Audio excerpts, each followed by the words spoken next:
Olá, bom dia, boa tarde, boa noite, não sei que horas que você vai assistir esse vídeo aí dessa aula que a tia vai dar hoje aqui. A nossa aula de hoje é história, tá? Vamos lá com a tia na página 44.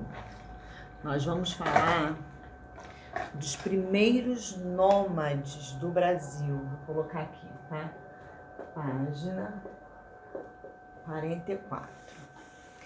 E aí, lá no texto, a tia destacou algumas coisas importantes para a gente poder colocar o marca-texto aí, tá bom? Uma canetinha, um lápis de cor, até mesmo lápis de escrever. Primeira coisa que eu quero que vocês pensem. Lá na página 44 tem uns desenhos, ó. O meu livro é bem pequeno aqui a letra, inclusive a tia vai até usar óculos, porque não tá dando para enxergar desse jeito. Vocês estão vendo esses desenhos? Então, eu quero que vocês observem.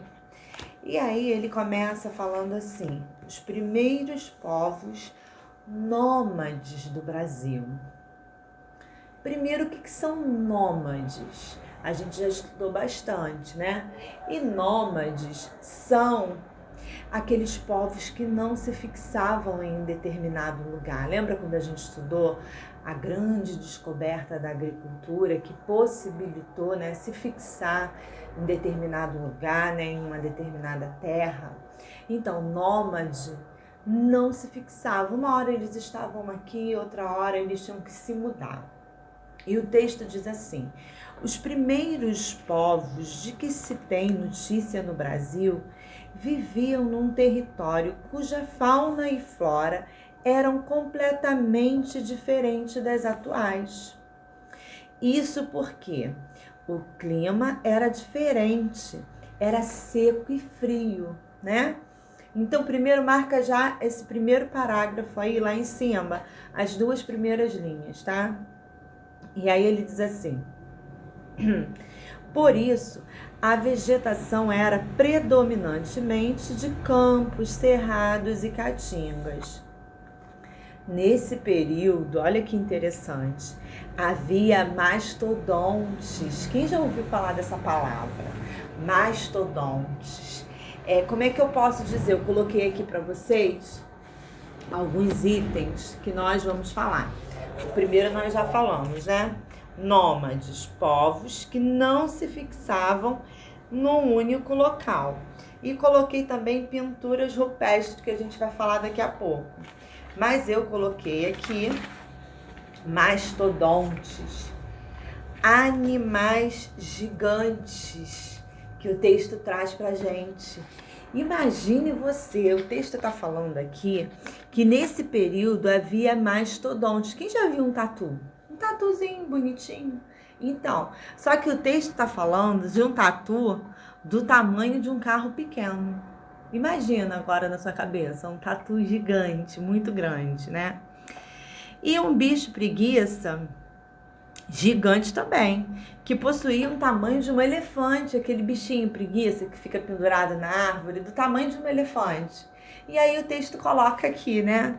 Ele diz assim, que possuía o tamanho de elefante, não se pendurava. É óbvio que não vai se pendurar na árvore, até porque se ele tentar, ele vai cair, né? Não tem como. Então, eu tô brincando, mas essa história, esse texto traz pra gente a existência desses seres, desses animais super gigantes, né? Que a gente fica imaginando, será que é isso mesmo? Existiu? Como foi? Né? É interessante. E aí ele coloca assim pra gente, ó. Nesse período havia mastodontes, tatus gigantes, do tamanho de um carro pequeno. Preguiças gigantes que possuíam o tamanho de elefantes e não se penduravam em árvores. E etc. Tinha mais bichinhos por aí, mais coisas gigantes, estranhas, né? Pra gente. Que eram caçados por esses povos para que pudessem se alimentar. Quem caçava esses povos? Os nômades, né? Então vamos lá. Depois veio um período com seca ainda maior. Foi quando os animais de grande porte foram se extinguindo, porque não conseguiam se adaptar. Eu quero que você marque agora, tá? Eu marquei aqui também no meu, ó, que não dá para vocês verem direito. Esses povos eram nômades, ou seja, não se fixavam num único local. Ora utilizavam cavernas como abrigos temporários, ora construíam tendas com madeiras e cobertura de pele de animais em campos, né? E alimentava-se de coleta de frutos e da caça de animais. Aí ele diz assim: há indícios de que esses povos utilizavam instrumentos rudimentares feitos com pedras para realizar diversas ações, como cortar, raspar e bater. Eu coloquei um vídeo lá no grupo, uma indicação, uma sugestão de uma colega. E lá tem tudo, tem tudo. Toda essa história aqui que a tia tá lendo, tá tudo explicadinho no vídeo. Lá tem até as imagens desses instrumentos, tá? Não deixa de assistir não, dá uma olhadinha lá. Quando a gente terminar, quando você fizer as atividades, assiste aquele vídeo também que a tia coloca como sugestão, tá bom? Vamos para a página 45? Na página 45 a gente começa com essas imagens aqui, né?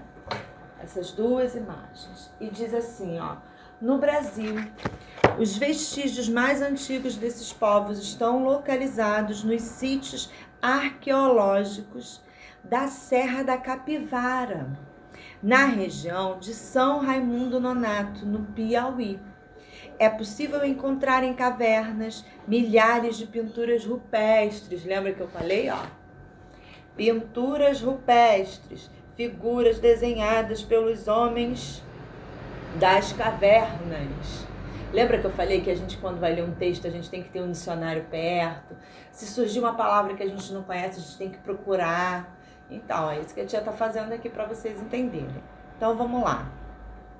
Pinturas rupestres feitas com tinta obtida pela mistura de óxido de ferro e cera de ouvido. Eca, esquisito, né? Mas era assim mesmo que era feito.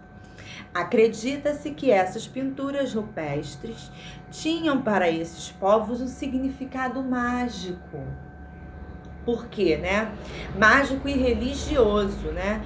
Para que o alimento não faltasse quando saíssem para caçar e pescar, pois há predominantemente figuras de animais quadrúpedes, aves, répteis e em menor quantidade peixes, também tinha peixes, né? Pintavam com os dedos e pincéis feitos com fibras e espinhos para os traços mais finos. Além desses, também há homens de Lagoa Santa, cujos vestígios foram encontrados em grutas situadas na Lapa Nova de Maquiné, na região de Lagoa Santa, próximo ao Rio das Velhas, em Minas Gerais. E ele finaliza assim: essas pinturas nos dão preciosas informações de como era a vida cotidiana desses humanos, né? Que tal a gente fazer uma pintura dessa aí? Ó, se a gente amassar, quem lembra daquilo que nós fizemos na sala? Passamos giz de cera marrom numa folha branca, amassamos, depois desamassamos e fizemos uma pintura, um desenho, né? Igualzinho das cavernas. Fizemos lá no livro de artes, foi no ano passado isso, né? Eu vou ver se eu faço, coloco aqui no final do vídeo, tá? Aí se você se sentir assim, sentir um pouquinho de vontade, você faz aí também uma pintura dessa, tá bom? Vamos para a próxima? Página 46. Na página 46 está dizendo assim: leia o texto, depois desenhe como você imagina que eram a fauna e a flora do território brasileiro na época dos primeiros povos de que se tem notícia. Eu vou ler só o iniciozinho, tá?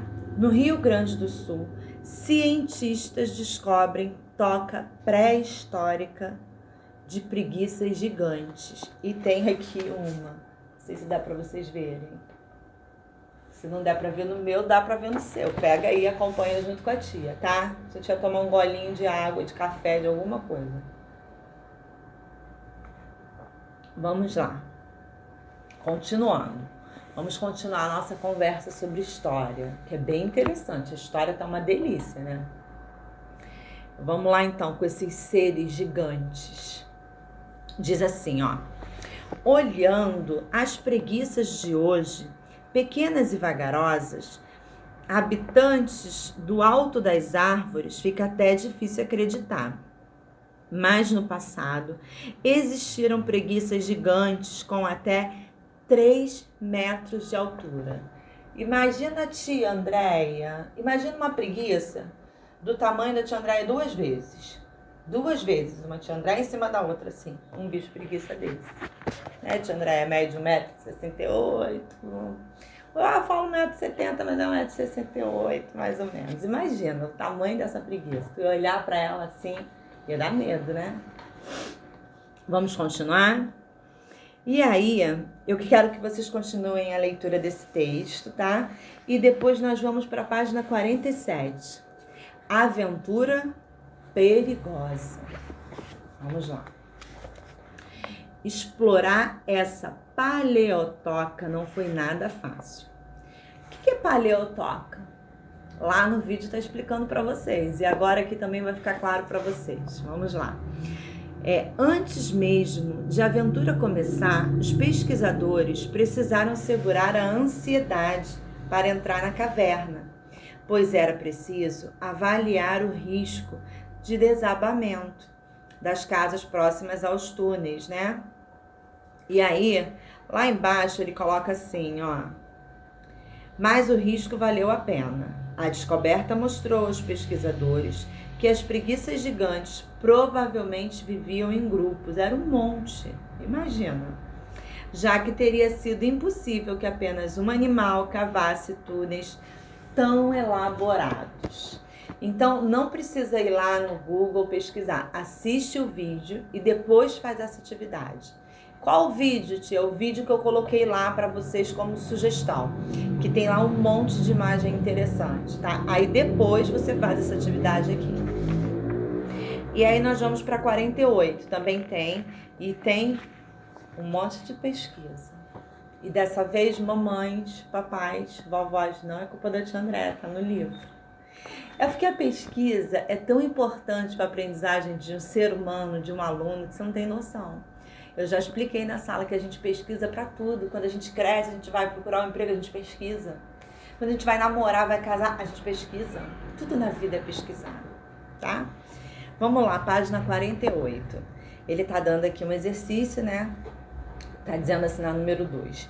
Explique o motivo pelo qual alguns dos animais da pré-história brasileira foram se extinguindo. A gente leu no texto. Tá bem facinho. Depois tem assim, pesquisa imagens de diversos instrumentos rudimentares feitos de pedra para realizar diferentes ações. Tem lá uma imagem também no vídeo. Você digitando no Google vai aparecer essas imagens aqui. E você fazendo essa pesquisa, ou você faz no caderno, se o caderno de história estiver aí, você corta a imagem lá, recorta, e você coloca na folha do caderno, não tem problema. Tira uma foto se quiser, tá? Porque, né, eu gosto de ver. E na número 5 está dizendo assim, pesquise e responda as questões abaixo em seu caderno. Os homens das cavernas e os dinossauros viveram na mesma época? Vai ter que pesquisar. O que possibilitou o desenvolvimento do ser humano até os dias atuais? Então eu deixo vocês aí com as atividades e volto daqui a pouco com a correção, tá? Um beijo. Ou não. Beijos e beijocas da tia Andréia.